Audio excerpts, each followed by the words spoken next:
سب کچھ ایک کھیل سے شروع ہوا، ایک خواب سے، ایک بے فکری سے۔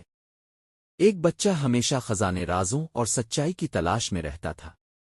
وہ جاننا چاہتا تھا کہ لوگ جو کہتے ہیں وہی کیوں نہیں ہوتے۔ ایک دن وہ جنگل کی خاموشی میں جا پہنچا جہاں ہوا بھی سست چلتی تھی۔ وہاں پتھروں کے بیچ ایک چمک تھی، ایک ایسا پتھر جو آنکھوں سے زیادہ دل کو کھینچتا تھا۔ اس نے اسے ہاتھ میں لیا اور وہ بول پڑا، لیکن یہ کوئی عام پتھر نہیں تھا۔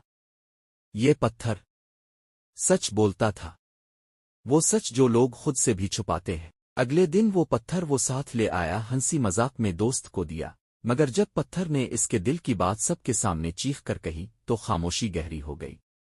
وہ جو ہنستا رہتا تھا اندر سے ٹوٹا ہوا تھا، جسے سب بہادر سمجھتے تھے وہ راتوں کو رویا کرتا تھا، اور جسے سب دوست کہتے تھے وہ دل میں حسد رکھتا تھا۔ دن گزرتے گئے، لیکن سچ صرف ایک بار نہیں بولا گیا۔ پتھر ہر بار چیخا اور سچ ہر بار تکلیف دیتا رہا۔ لوگ دور ہونے لگے، دوست خاموش ہو گئے، اور وہ لڑکا جو سب کچھ جان گیا تھا وہ خود سے بھی ڈرنے لگا۔ وہ اب ہر چہرے کے پیچھے دوسرا چہرہ دیکھتا، ہر آواز کے پیچھے ایک راز سنتا۔ کچھ راتوں میں وہ پتھر خود بخود روشن ہو جاتا اور دروازے کے پیچھے سرگوشیاں گونجنے لگتیں۔ پھر وہ لمحہ آیا جب اس نے خود کو آئینے میں دیکھا، لیکن جو عکس نظر آیا وہ اس جیسا نہیں تھا۔ وہ سمجھ گیا، سچ دوسروں کا جان لینا آسان ہے، اپنا ماننا مشکل۔ اس نے وہ پتھر واپس رکھا وہیں جہاں ملا تھا۔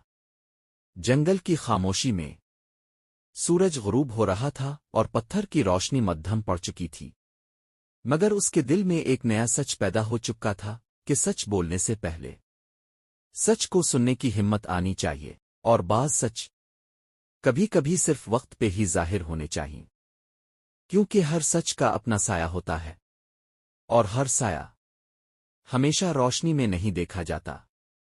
سبسکرائب کریں اور سنیں دل کو چھوتی داستانیں۔ UBA اردو سٹریز۔